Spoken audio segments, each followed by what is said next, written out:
sabi nga nila, is also a picture of the authority of the Lord.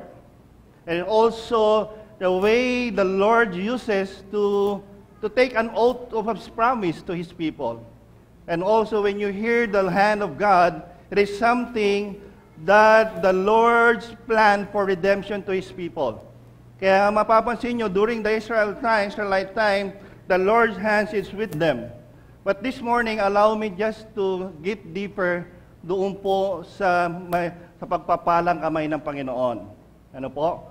So, I came across a very powerful video. I think the very powerful picture of how the Lord will mold us in terms of how we want our life to be according to His purpose is what we call the potter's hand. Kung titingnan po natin, ang potter's hand, if you just visualize it kung aandar, no? The potter's hand is just like, you see the clay, no? May clay po yan. And the one who molding the clay is the potter. Okay? Kung titignan po natin, maaring sa buhay ho natin, ay merong gustong gawin ng Panginoon. No? As the wheel is turning around, kung titignan po natin, just imagine it, titignan po natin, as the potter is molding us, those wheel is like represent our circumstances in life. Marami hong pagsubok na tayo ho ay dinadaanan sa buhay, tama ho ba?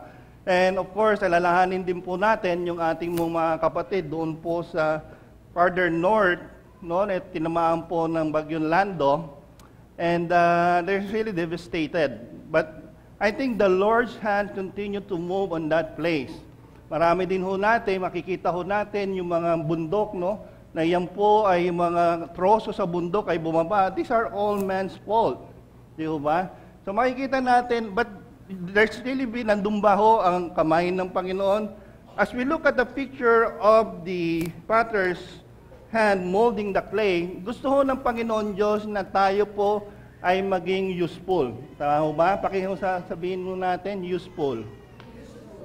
Gusto ho ng Panginoon na tayo po ay maging useful. God wants us to be a vessels, no? Gusto ho niya tayo maging vessels.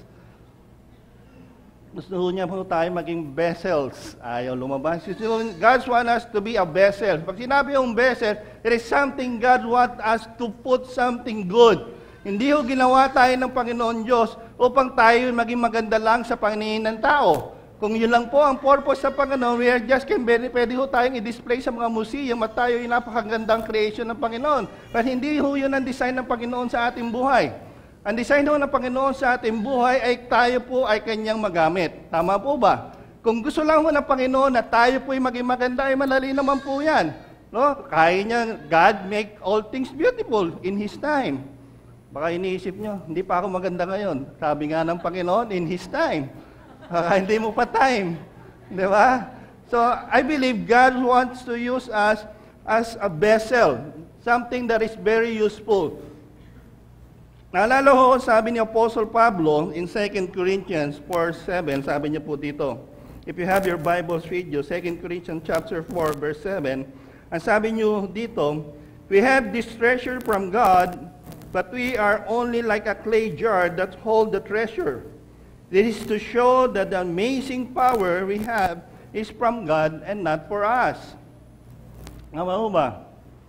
God wants us continue to be His vessel. Pag sinabi yung vessel, di ba ho, there's an opening. Wala naman ng jar na ginawa na walang opening. Tama ho ba? Eh, hindi ho jar yon. And what will be the opening of this jar? Our hearts. Gusto ho ng Panginoon, haba ho tayo ay dumadaan sa pagsubok, ay nakikita ho yung mga bagay na hindi ho maganda sa atin ay tinatanggal niya. Is continue to form us. Di ho ba? Mga bagay sa buhay natin, maaring hindi nangyayari.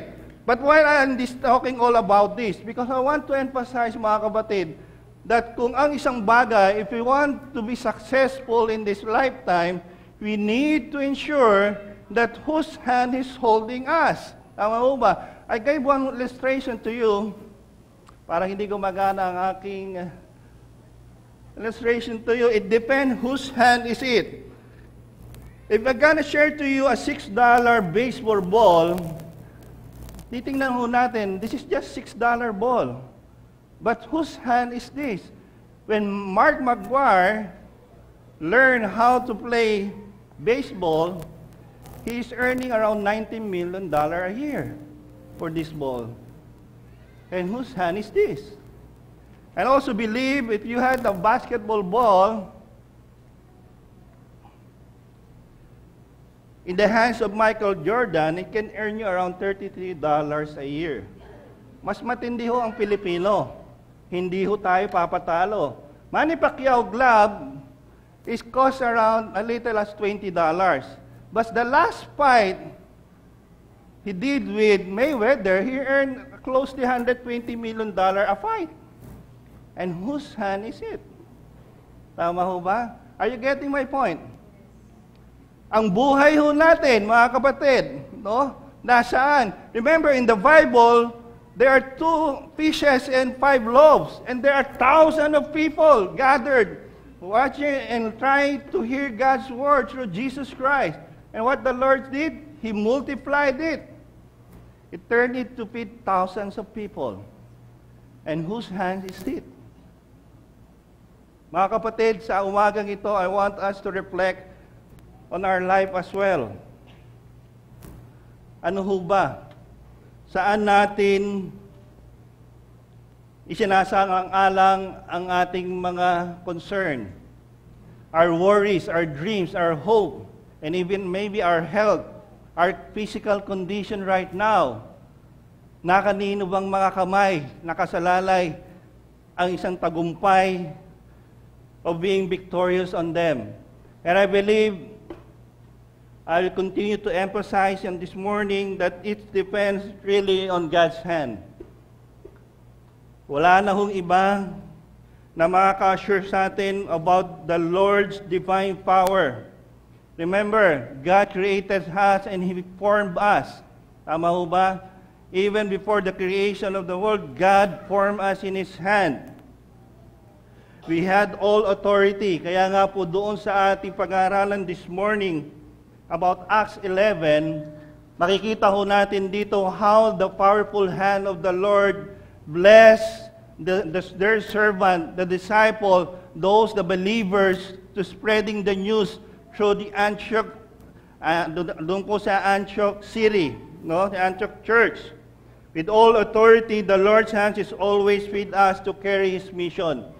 Maaring sa atin po, nag-iisip po tayo this coming summer that we continue to really involve in mission. No? Napakaganda hong experience, and kahit ako po, no, I'm praying to the Lord that if Lord is willing to give me time to really come with our mission team, I will. But the Lord really has, because of my duty to the work, but I know the Lord know my heart, and my heart is with our people to do their mission. I remember what Solomon once said, "For I consider all this in my heart so that I could declare it all, that the righteous and the wise and their works are in the hands of God." Napakaganda ho na nakita ni Solomon, no, how wonderful is the work that is in the hands of the Lord. Sapagkat lahat ng ito ay inalagak ko sa aking puso upang siyasatin ang lahat ng ito, na ang matuwid at ang pantas at ang kanilang mga gawa ay nasa kamay ng Diyos. Maging pag-ibig o pagtatanim, hindi nalalaman ng tao. Lahat ay nasa harap nila. It's a very good way of looking how God's work will involve sa buhay po ng isang mananampalataya. Hindi lang ho, as we celebrate our volunteers appreciation, you will know, mapapansin nyo, maaari, no, that when you are serving the Lord, mas marami yung tayong mga pagsubok na dinadaanan. Di ba? Sabi nga nila, nung hindi pa ho tayo tumanggap kay Kristo bilang Panginoon at tagapagligtas, wala ho tayong problema. Tama ho ba? Wala ho tayong iniisip na mali. Kung meron ho tayong mga maling ginagawa sa atin, normal na ho yun. Pero when you accept the Lord Jesus Christ, yung mga ginagawa ho natin, parang problema nyo na. Parang nakokonsensya na kayo. Diba? Because the true repentance, there will be a change of life. Yung mga kagalian nating masama ay hindi ho kakagagalak sa Panginoon. As we look up chapter chapter 11 of Acts, makikita ho natin, pag-aaralan ho natin how the mighty hands of the Lord worked doon po sa mga believers who had scattered. Kung titinawin po natin before Acts chapter 11, Stephen in Acts chapter 8 was persecuted and was put to death. Tama ho ba? Nakita ho natin doon na believers scattered from Jerusalem, Judea, sila ho nag-scattered. At kung titingnan nyo ho, itong Acts 11, itong binasa ho natin from chapter 11, verse 20 to 21, ito ho yung parang kaduktong. No, yung mga nag-scattered po na yon ay napunta ho dito sa area nito. Let me just read it as we study from it. Tingnan ho natin yung account ng Acts 11. Let's just start in verse 19. There's the church at Antioch. Ang sabi po rito, now those who had been scattered by the persecution that broke out when Stephen was killed traveled as far as Phoenicia, Cyprus, and Antioch, spreading the word only among the Jews. Kung titingnan nyo yung mapa, mga kapatid, I hope, nandito ho sila, no? When the Christians are persecuted, nung pinatay ho si Stephen, natakot ho yung mga Kristiyano. No? So they scattered, and some of them went to Judea, and now some of them went to Phoenicia, Cyprus, and dito ni Cyrene, Syria, and Antioch. And this verse, account by Apostle Luke, na andito po, nagtagumpay muli ang powerful hand of the Lord because thousands of people and Jews was saved. Titingnan po natin in next verse, sabi po doon, some of them, however, men from Cyprus and Cyrene went to Antioch and began to speak to Greeks also, telling them the good news about the Lord Jesus Christ. It is the same pattern for believers who experienced the power of the Holy Spirit when they accepted the Lord Jesus Christ, and when Peter and John baptized them. Nakikita ho natin sa verse 21, ang sabi ho dito, the Lord's hand was with them.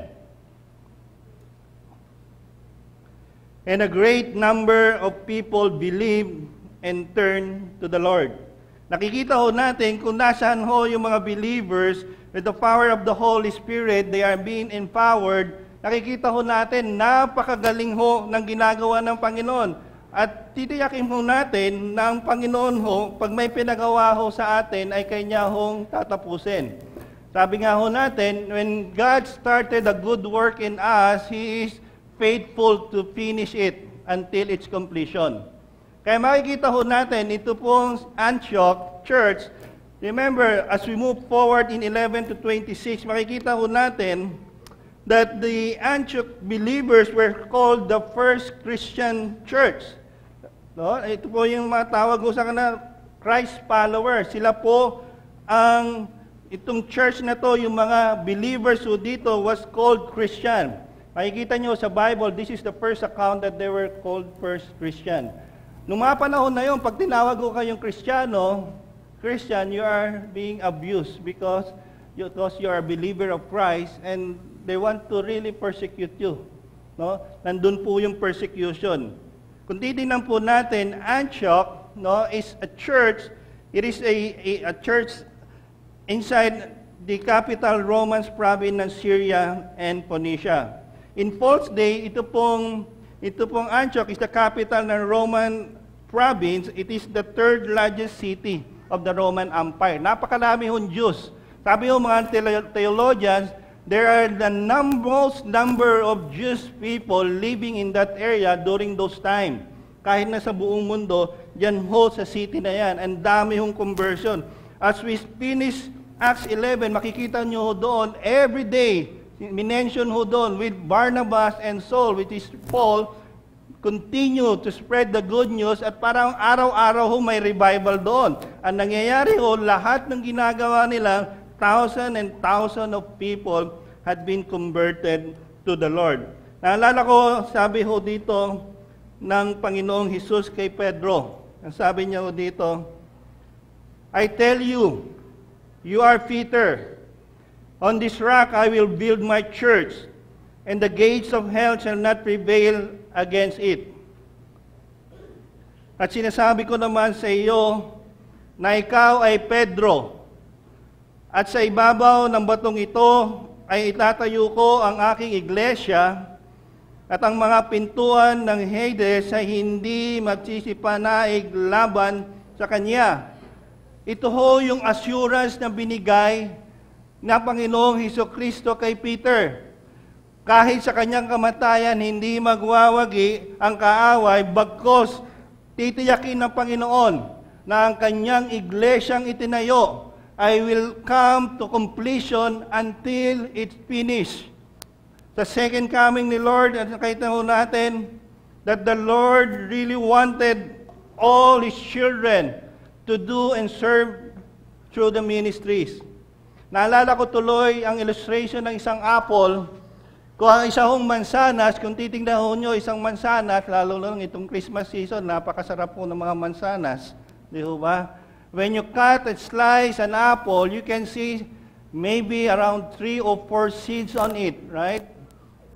Pero tingnan nyo ho mga kapatid, kung ang mansanas na ito, yung isang buton na yon na nabibilang natin, you can never count how many fruits that single seed can produce in a tree. Tama ho ba? When you plant a single seed of apple and it grows to a tree, it grows a fruit, you cannot count how many fruits of apple that a single seed can do. Tama ho ba? Kaya tayo pong mananampalataya na nagpapatuloy sa gawain ng Panginoon, we don't know yung ating pong miniministeryohan na ating na-sharean ng gospel, ay sila pala ho ay mamumunga na ayon doon sa kagustuhan ng Panginoon. Remember, the mysterious growth coming from the small beginning. Our church come from a small beginning. Our church started with a Bible study ng ating mga beloved pastor noon. But look at us now.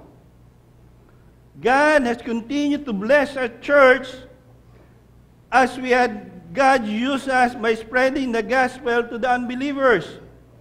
The smallest of the seed to the greatness of the result produced. Tama ho ba?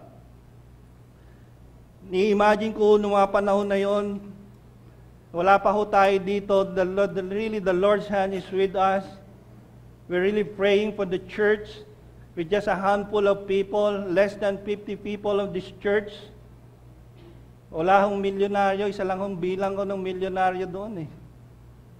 But I see the Lord's almighty hand working in this church. Kaya mahal ko ang iglesyang nito, and I hope you members of this church will love this church. Dugo at pawis din po ang nilaan ng ating mga nag-founded nitong church na ito. You are the next generation. Kami ho na tumatanda na rin, sinasabi ko sa inyo, ang pagsuklay ko, pabalik na. I have the way of creating art to comb my hair already. Sana hindi nyo napapansin. Pag lumago ho yan, the Lord's hand is with me. You should never think of ourselves as being too small to make a difference. Wala naman ako magagawa. I'm too old, I'm too young. Dami ho nating rason, mga kapatid. But the Lord said, if I'm gonna use you, you need just to open your heart. You need an input vessel for us the Lord will use. You just let your heart set right sa Panginoon, mga kapatid. Wala hong pinipiling edad ng Panginoon. This morning, allow me to share to you three biblical principles of what way that God's hand is upon the lives of every believers. Na patuloy ho tayong pagyayamanin ng Panginoon because we know that God started a good in us. I want you to make note of this. Number one, the empowering hands of God. Tayo po. Remember the last time I spoke about the empowering of God's work in the life of the children. Tayo ho, nung tinanggap ho natin ang Panginoong Hesukristo sa ating buhay, and the Holy Spirit come upon us, we had already this power. Kaya lang hindi ho natin in-exercise yung power ngayon because we don't declare it. We always should declare the power of the Lord in our life. The enemy has no stronghold to us. Ang sabi ng Panginoon, what the Lord Jesus Christ set free is really free indeed. But some of us may be living still in the past. The old season has gone and we need to move in the new season. In Acts chapter 1 verse 8, ang sabi ho dito, but you will receive power when the Holy Spirit comes on you, and you will be my witnesses to Jerusalem, in all Judea and Samaria, and to the end of the earth. Remember the picture I showed to you earlier? This is where the believers scattered and preached the word. Subalit, tatanggap kayo ng kapangyarihan kapag dumating na sa inyo ang banal na Espiritu.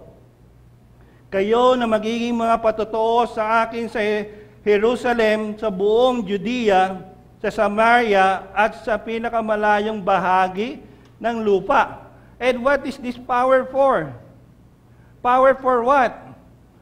Bibigyan ba tayo ng kapangyarihan ng Panginoon upang ang mga tao, they will glorify us? Ang galing-galing mo naman. You have so many gifts. Sabing ganon. But remember, when we accepted the Lord Jesus Christ, mga kapatid, it is a free gift. Tama ho ba? It is received. Hindi ho siya achieved. Eternal life is received and it's not achieved because not amount of good work will save us and inherit an eternal life.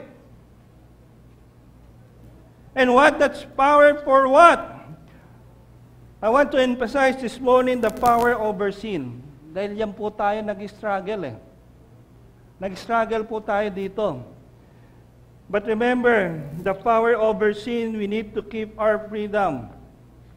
Naalala ko, Paul, in Galatians 5:1, ang sabi ko dito, we have freedom now because Christ made us free. So stand strong in that freedom. Don't go back into slavery again. Tagalogin ho natin para mas ating pong maisapuso.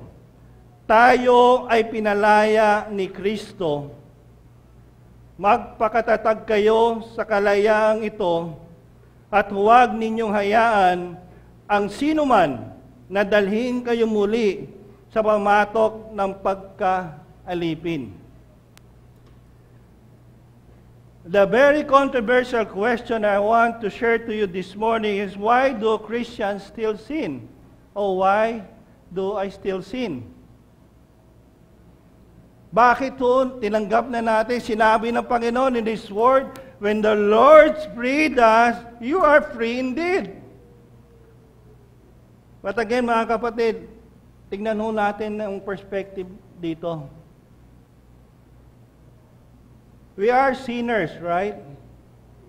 Even we accept the Lord Jesus Christ, we continue to sin. Tama po ba? Ang tao nakakasala, ano ang tawag sa kanya? Sinners, right? Pero bakit gano'n? Sabi ni Lord, we are free indeed. Is there confusion on this? No. Wala akong confusion doon. Ganito ang karapatan na binigay ng Panginoon sa kanyang mga anak. Remember, we are all work in progress. Kung ang kasalanan ay aalisin na ng Panginoon, our free will, hindi na ho tayo makakasala. Tama ho ba? God will just remove that free will on us and all the things, hindi na ho tayo makakasala. Pag tumanggap tayo ka Kristo, alisin na ni Lord ang ating free will so that hindi na ho tayo magkasala. Tama ho ba? Hindi ho ganun ang gusto ng Panginoon.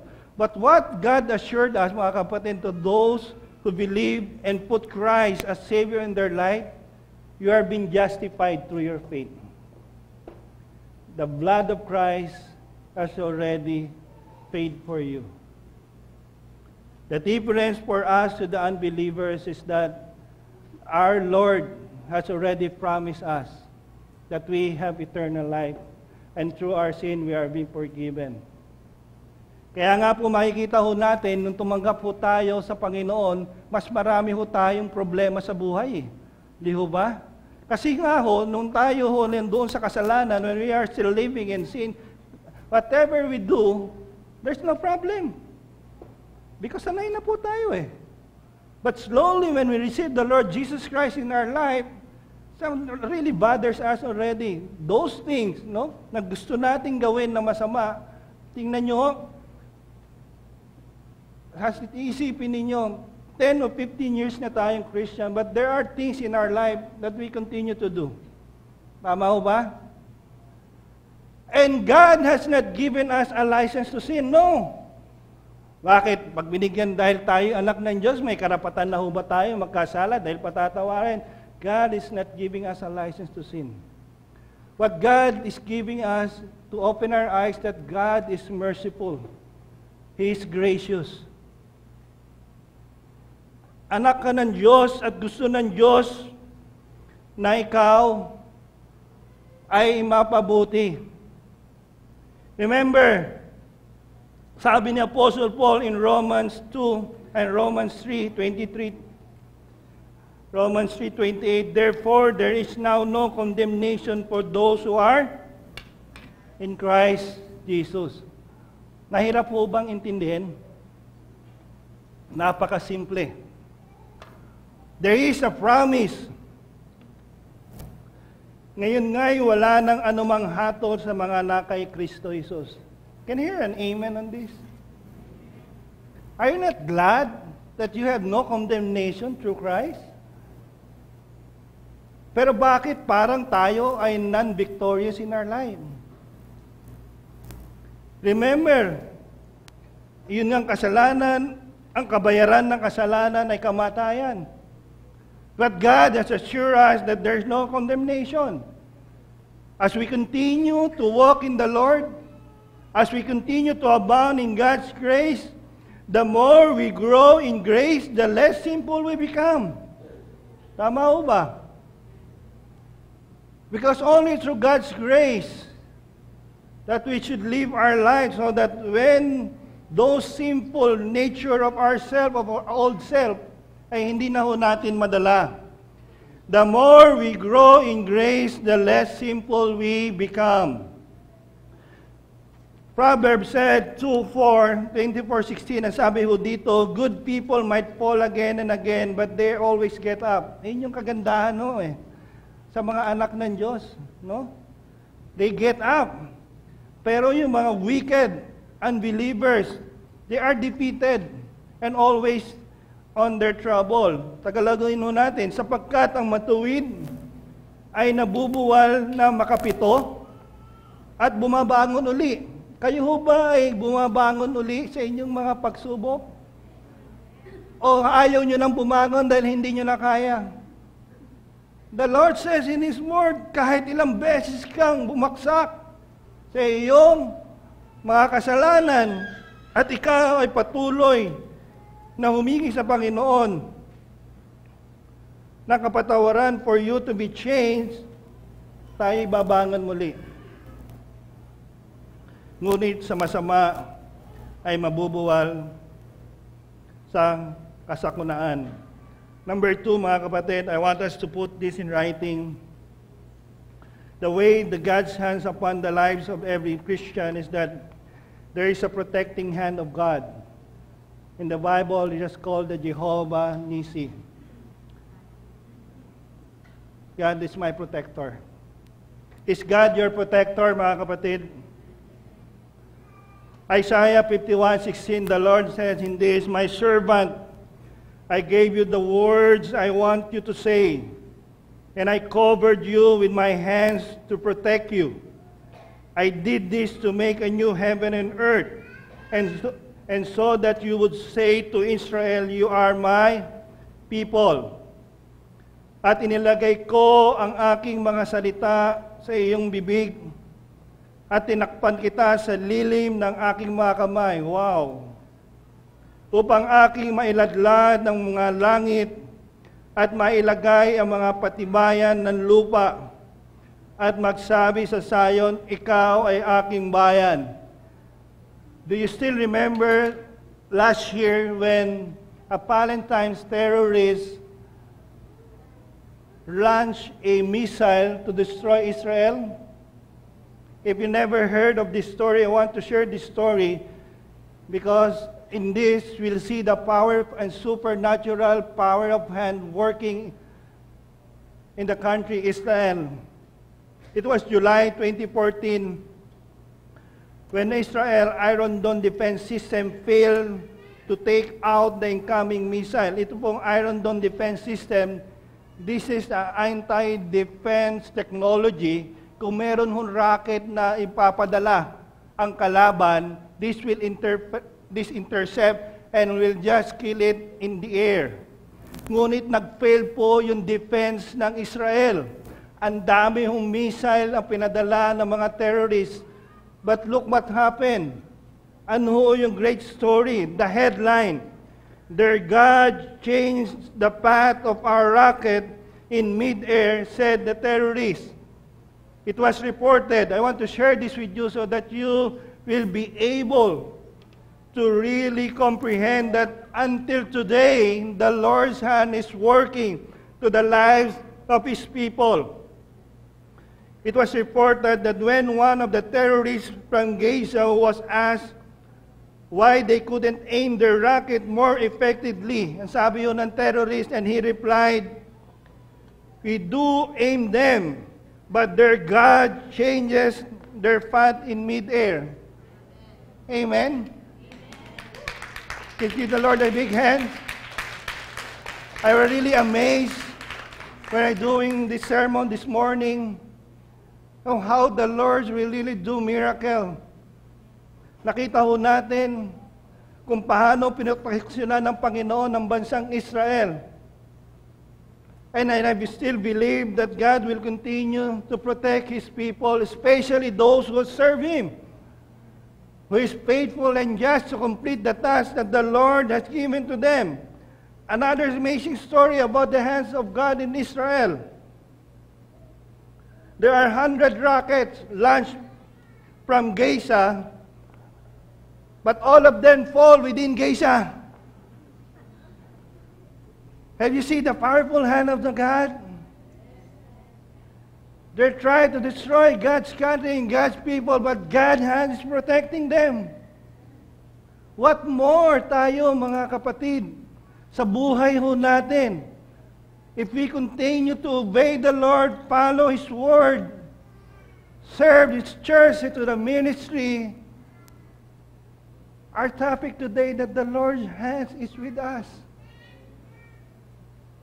Maaring marami itong challenge.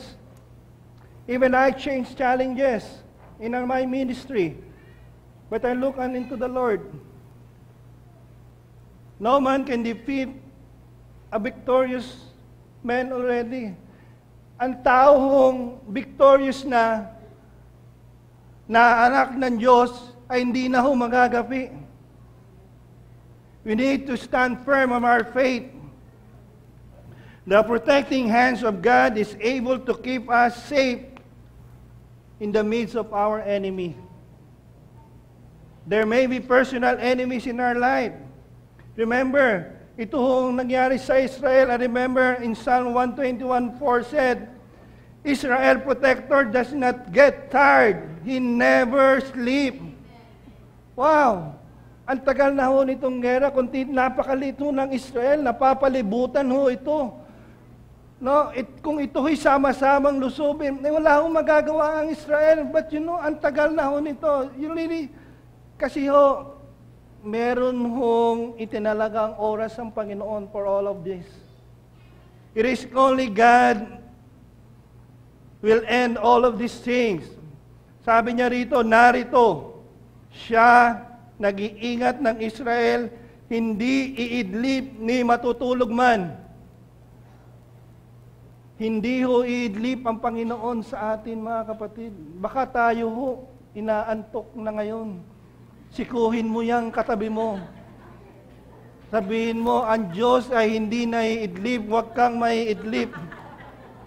Tama ho ba? And why is serving God so important to the life of His people? I'll go back to the ministry as we're celebrating our appreciation day for our volunteers to the church. Why is serving God so important to us? Is it really necessary to serve God, mga kapatid? Tama lang ho ba na tayo tumanggap sa Panginoon at tayo ligtas na, we can just sit in front of a chair every Sunday and do nothing, just thank you, Lord. And the Lord will not use us as a vessel. Remember, God is really forming us. It is really necessary to serve God. My answer to you, mga kapatid, it is. As I said a while ago, God does not design us as just a thing that can be displayed in a museum. Napakagaling nitong tao, kaya i-display natin lang ito. But God wants to use us. Ang sabi yun sa 1 Peter 4:10-11, each of you should use whatever gift you have received. Hindi ba hukuman ito? Is this a command of a promise? It is a command. Each of you should use whatever gift you had received. Para kanino? Para ba sa atin? No.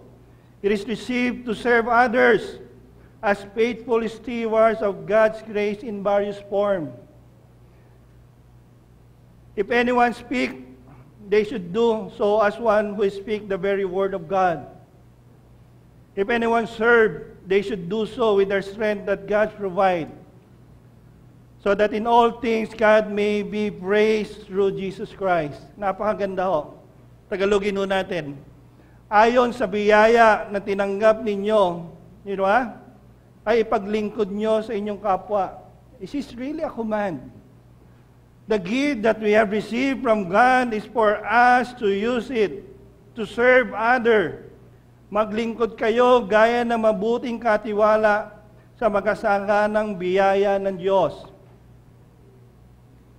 At ang sino man ay magsalita siyang tulad na isang nagsasalita sa salita ng Diyos. Kung ang sino man ay naglilingkod, maglingkod siya ayon sa lakas na ibinigay sa kanya ng Diyos. Are you serving with the strength as the Lord given to you? O tinatamad pa ho tayo? Kailan pa ho ba tayo magpapagamit sa Panginoon? Pag tayo po'y nakalatay na sa higaan ng sakit, at Lord, pagalingin niyo lang po ako at ako po'y maglilingkod sa inyo. Do we still want to wait on those time? The Lord said, if sino man ang naglilingkod ay maglingkod siya ng ayon sa lakas na binigay sa kanya ng Diyos. Ganuin niya ang mga ito para ba sa kanya sarili? No. Ito'y upang papurihan ng Diyos sa lahat ng bagay sa pamamagitan ni Panginoong Hesukristo. Alam nyo, as I observe, those people who already received Christ in their life and have not really served the Lord, meron pong takot eh. Tama ho ba? Kasi ayoko muna mag-serve kasi mawawala na yung time ko sa ibang mga bagay. Mawawala yung time ko sa friends ko, mawawala na akong time sa work ko. If I serve the Lord, sayang naman yung overtime ko na Sabado kaysa mag-practice ako ng choir, tumugtog sa Panginoon. Di ba o? Alam nyo, when I define courage, pagtatanungin kayo, ano bang definition natin ng courage? A simple word, a simple definition of courage for me, and I believe also in this, we need to do it afraid. Gawin mo na ikaw natatakot. That is courage.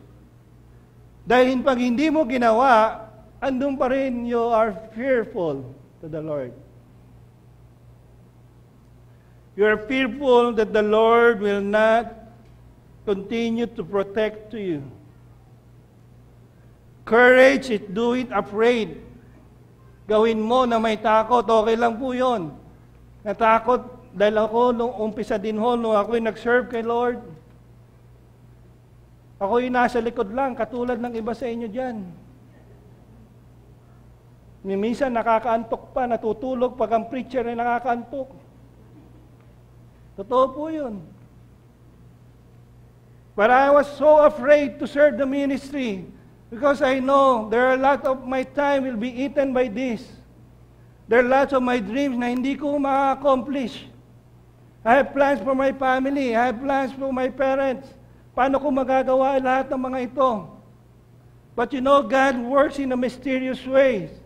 He will change our heart. It will change our heart, my heart. It changed my heart. And God will change your heart as well. Courage is do it afraid and trust in God. Magtiwala ka, kapatid, sa Panginoon. We are in our last days. We who are old in this church, you young people of this church, you are the next generation. And I believe we need to prepare you. We need to prepare you. But the Lord said, do not worry. Isaiah 41:10. Don't worry, I am with you. Don't be afraid. I am your God. I will make you strong and help you. I will support you with my right hand. And what? That brings victory. Wow, what a promise to the Lord. Do not be afraid. Huwag kang matakot, sapagkat ako'y sumaya sa inyo. Huwag kang maglupaypay, sapagkat ako ang iyong Diyos. Aking palalakasin ka. Oo, aking tutulungan ka. Oo, aking aalalayan ka. Ng what? Ng kanang kamay ng aking katuwiran. If you look at people, dinisign ho ng Panginoon ng mga tao upang tayo, no, na nakatanggap ng biyaya ng Panginoon, we are to be blessing to them. God did not bless us for us to enjoy that blessing, but for us to share that blessing. God gave us people to love and things to use, not things to love and people to use. Tama po ba? If you had an opportunity to do good things, palalagpasin mo pa ba? May mga bagay, mga kapatid, na mahirap simulan, ngunit pag ito ay iyon ang sinimulan, parang napakadali na. Ano ba ang ating kinatatakutan, mga kapatid, upang tayo'y maglingkod sa Panginoon? How we continue to be used by God to really give glory to Him. And I believe one of the most blessed way that we can serve is to pray for God to give us an opportunity to serve. Kung wala pa ho kayong ministry, mga kapatid, there are opportunity for you to serve in this church. If you are a member of this church and not able to have part of the ministry, I challenge you. God will work wonderful in your life if you start to trust Him. Be involved. Be part, and be an instrument of God's vessel to be treasured.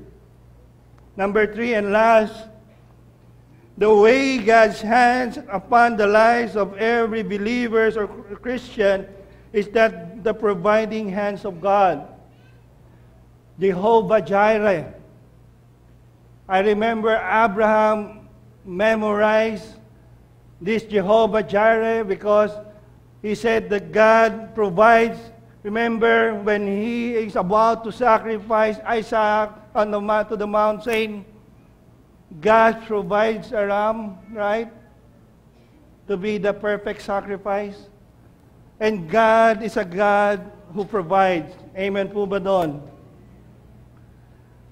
Pag sinimulan ng Panginoon na tayo ay pagpalain, continue niya tayong pagpapalain. God's path will never lack God's provision. Kung ang direksyon ng Panginoon sa iyo ay go to full-time ministry, I assure you, mga kapatid, there are lots of provision that the Lord will give to you.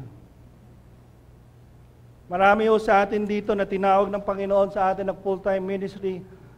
They leave their work. And the Lord has already blessed them. Blessing cannot be seen outside the person's life, but you can see the rewards of that person in the eyes of God. Maybe in the eyes of people, ang mga lingkod ng Panginoon ay parang hirap. But mind you mga kapatid, the Lord is continue to use them.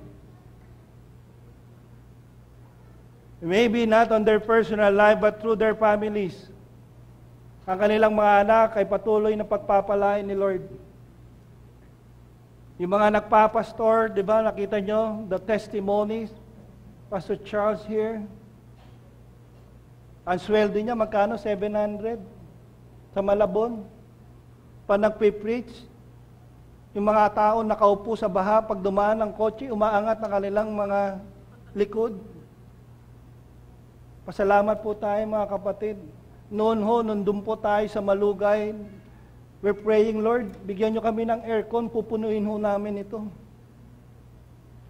Noong nakaroon ho ng aircon, parang ganun pa rin. Hindi pa rin umapuno-puno. Sabi namin, Lord, bigyan nyo naman kami ng isang lugar na hindi na ho kami nagwa-wander around Makati. Niluhod ho natin sa Panginoon itong ating building na ito. Huwag ho natin sayangin ang pagpapalang ito sa ating iglesia, mga kapatid. Pag tayo ho ay tatamarin maglingkod sa Panginoon, ano pong mangyayari sa ating iglesia? Kung tayo ay tatamarin maging tapat sa pagbibigay sa Panginoon, anong mangyayari sa ating iglesia?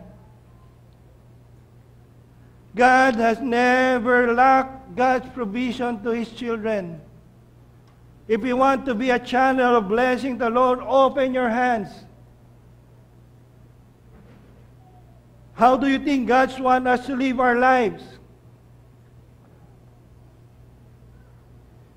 Is it God's sufficiency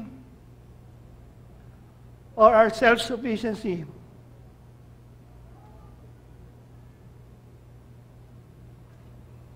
I remember Mahatma Gandhi once said, there is sufficiency in the world for man's need, but not for man's greed.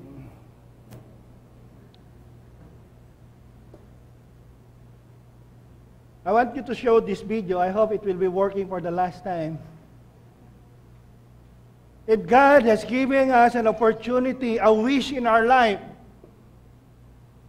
what would it be?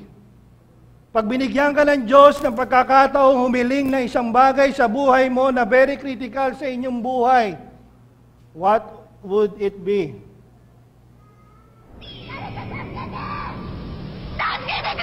Any sounds? もうダメだ。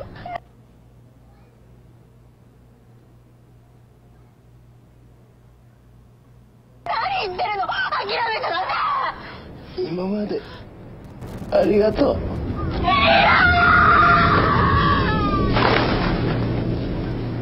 様、一生のお願いです。神様。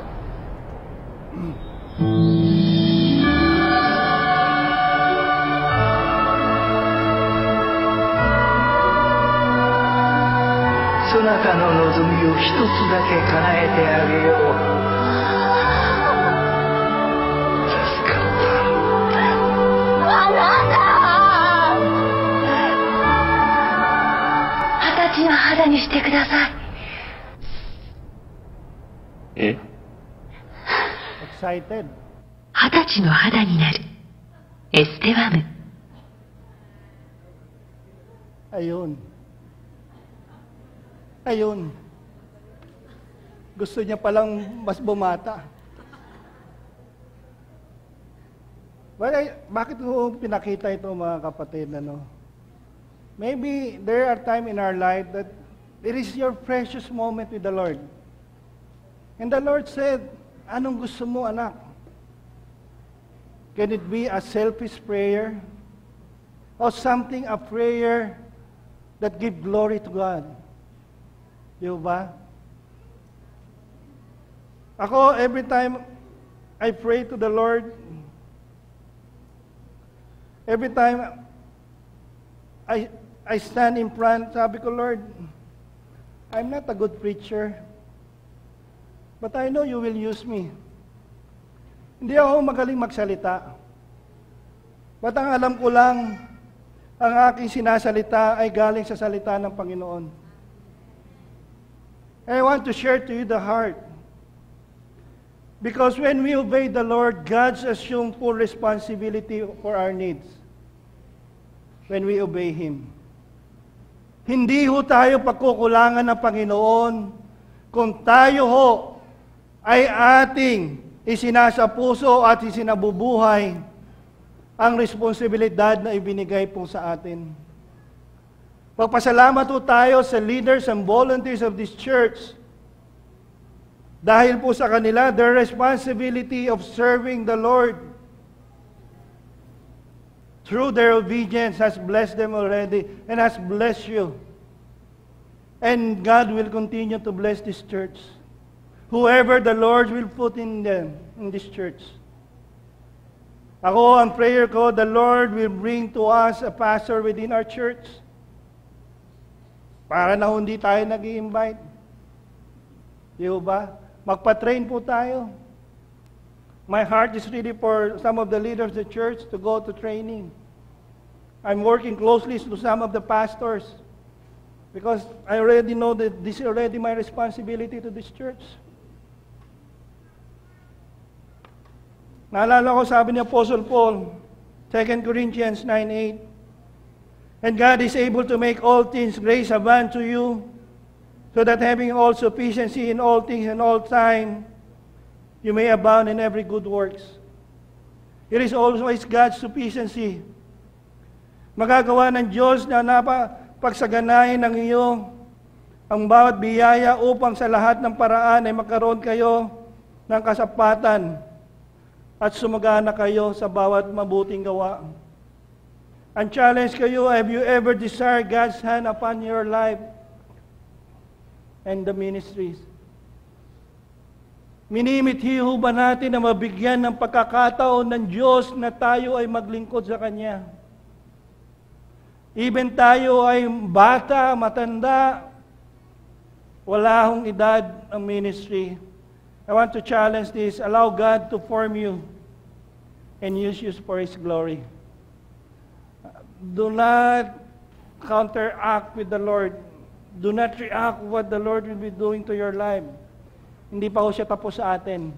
God will continue to mold us. It is our Father's hand. He is our Father's hand. Let's pray. Let's bow our head and thank God. Panginoon, Heavenly Father, we just want to thank you for this time.